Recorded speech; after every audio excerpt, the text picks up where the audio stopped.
Hi, this is Nehev Zayukai and welcome to my YouTube channel.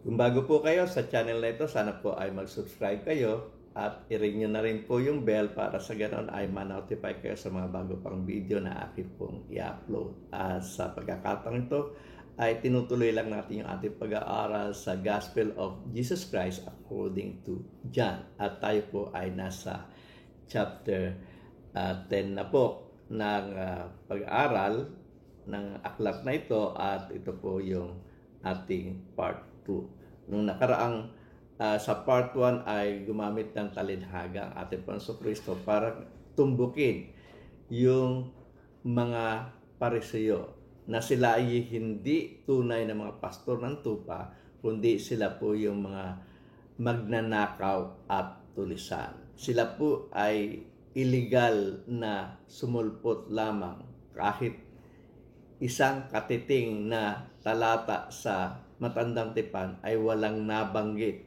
ng pagsulpot ng mga Pariseo. Pero ang ating Panginoon Kristo ay sinasabi ng Matandang Tipan. Kaya siya po yung pastol na pumasok sa tunay na pintuan at hindi po siya nag-over the bako. At kung tatandaan nyo na nakaraan ay may nabanggit siya doon sa verse 16 at ganito po ang ating mababasa. At mayroon akong ibang mga tupa na hindi sa kulungang ito at sila'y kailangan din namang dalhin ko at kanilang diringgin ang aking tinig at sila'y magiging isang kawan at magkakaroon ng isang pastor. Kung natatandaan nyo na nakaraang video, nabanggit ko isang katawan. Sapagat yung isang kawan at isang katawan ay pareho rin naman po. At ito'y matutunghayan nyo sa pagpapatuloy natin ng ating pag-aaral sa seryeng ito.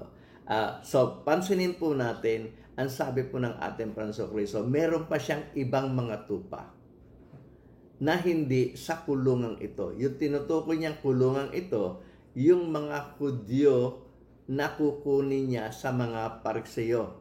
No, dadalhin niya, ilalabas niya sa sa pagkakasakop ng mga Pariseo at gagawin niyang kanyang kawan o kanyang mga tupa. Pero sabi niya, hindi lang kayo ang aking mga tupa, meron pa akong ibang mga tupa. No, sila'y kailangan din, sabi niya, namang dalhin ko. Kung kayo'y dadalhin ko, sila man ay dadalhin ko. No? At ang sabi doon, at kanilang diringgin ang aking tinig at sila'y magiging isang kawan, no? O isang katawan at magkakaroon ng isang pastor. Sino po yung ibang tupa na tinutukoy ng ating Panginoon Kristo na hindi yung mga Hudyo? So kung titignan po natin dito po sa illustration, nung sinabi ng ating Panginoon Kristo ito, ang mga kaharap niya ay ang mga Hudyo, kasama na ng mga Pariseo. Kaya nga ang tinutukoy niya ritong hindi sa kulungan ito yung mga Hudyo. So, yung mga ibang mga tupa ay hindi mga Hudyo. Kung hindi ito mga Hudyo, ito ay ay mga Hintil. Kaya nga, doon po sa Acts 2, verse 39, ganito po yung ipinangaral ni Apostol Pedro. Basahin po natin. Ang sabi po sa banal na kasulatan ay ganito, the promise is for you and your children. Ang pangako ay sa mga Hudyo at sa mga anak ng mga Hudyo.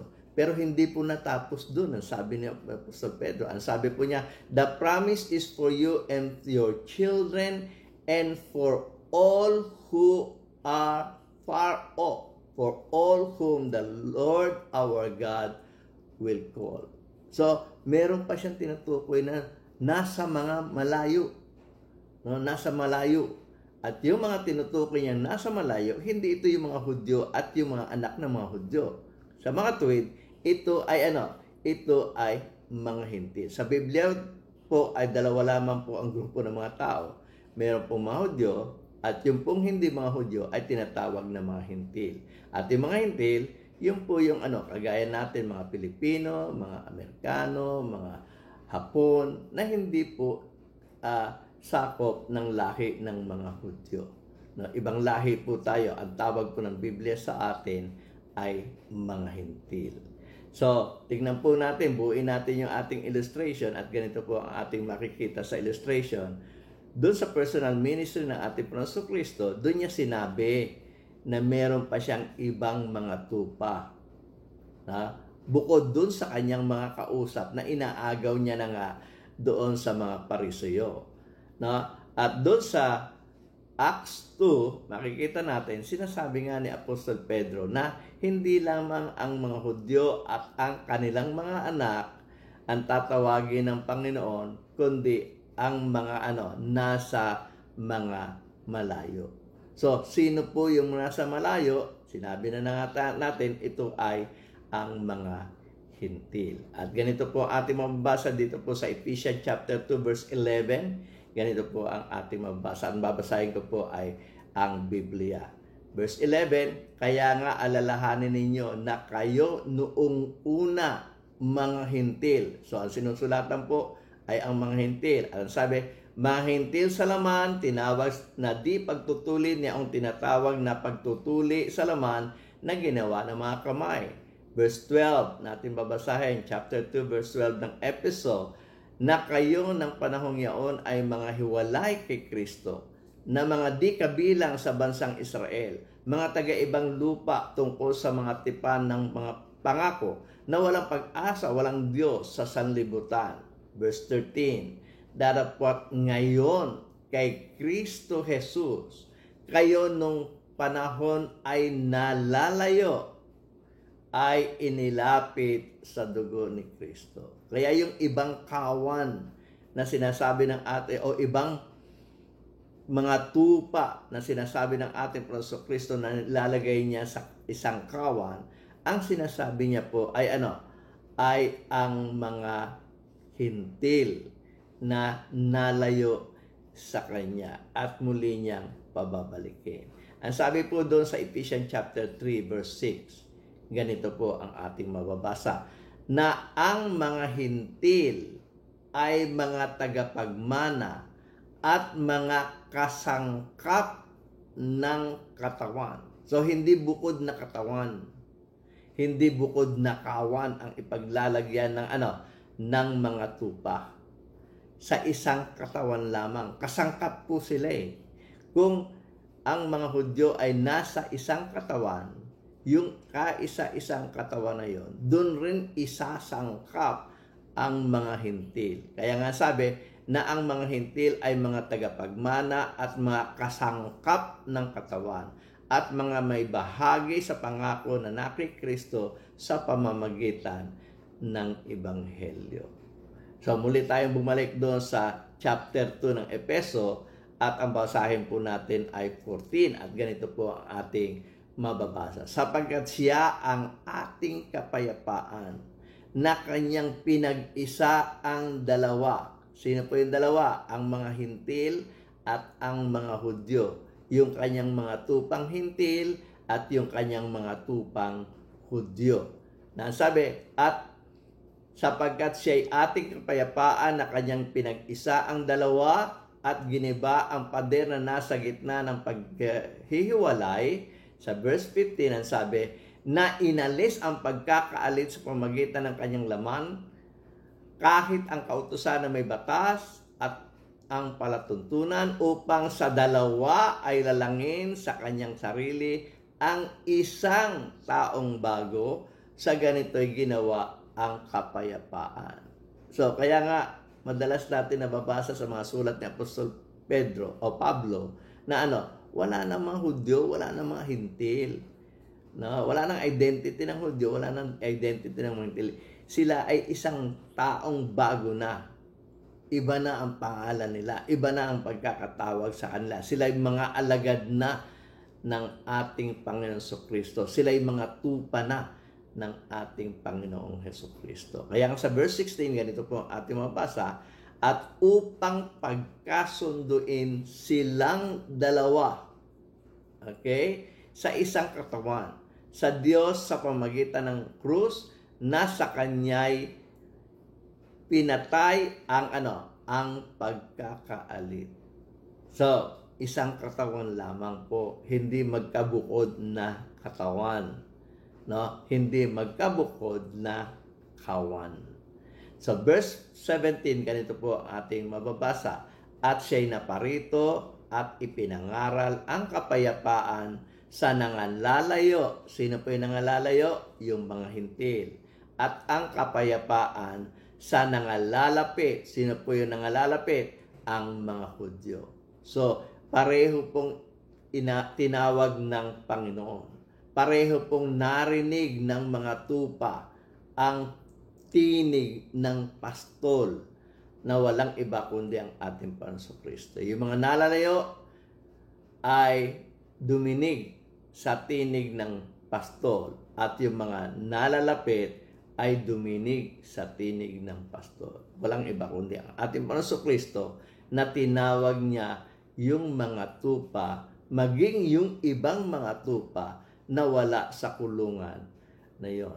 Ang sabi po doon sa Gawa, Kapitulo 15, talatang 16, ganito po ang ating mababasa. Ito ay quotation from the Old Testament, pero ito ay kinote ni Apostol Pedro na nung sila po ay merong mga diskusyon doon sa Acts 15. At ganito po ang ating mababasa. Pagkatapos ng mga bagay na ito, ako'y babalik. At muli kong itatayo ang tabernakulo ni David na nabaksak.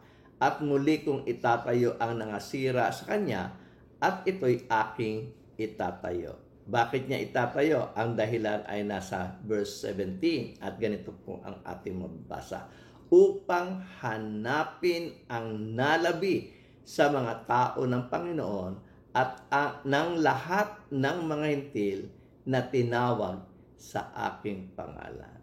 So, kaya nung sinabi ng ating Panginoon Kristo doon po sa verse 16 ng John chapter 10, na sabi niya, mayroon akong ibang mga tupa na hindi sa kulungan ito, na sila'y kailangan din namang dalhin ko at kanilang diringgin ang aking tinig at sila'y magiging isang kawan at magkakaroon ng isang pastor. Itong sinabi ng ating Panginoon ayon sa hula ng mga propeta. At ito'y isa sa katuparan lamang niya. Natatawagin niya yung ibang mga tupa, yung mga hintil, at tatawagin rin niya po yung kanyang mga tupang mga Hudyo at sila'y pag-iisahin sa isang katawan. So yung sinasabi niya pong ibang tupa, ito po ay ang mga hintil. Tayo, mga hintil, at ang mga Hudyo ay pag-iisahin sa isang katawan. At alam natin po, ang katawan niyan o ang kawan na yan, yan po ang iglesia ng Panginoon o ng church, no, ng kanyang itinatag o itinayo, no, na kanyang ipinangako doon sa Matthew chapter 16 verse 18. Kung nagustuhan niyo po ang video ito, sana po ay mag-subscribe kayo at i-ring nyo na rin po yung bell para sa ganon ay kung meron po kaming mga bago pang mga video na akin pong i-upload ay ma-notify kayo at i-like nyo na rin po kung nagustuhan niyo po ang video ito. At kung maaari, ay i-share nyo na rin po ito sa inyong mga kaibigan para sa ganun sila man ay makapanood ng mga video ito. At sana po ay kung meron po kayong comment, sana po ay mag-comment kayo. Muli, ako po si Nehemio Sayuhay. Ako po ay taos-pusong nagpapasalamat sa inyo at sana po ay panoorin nyo na rin po yung video ito na sa inyong harapan at pindutin nyo na rin po itong bilog para sa inyong mga subscription. Maraming salamat po.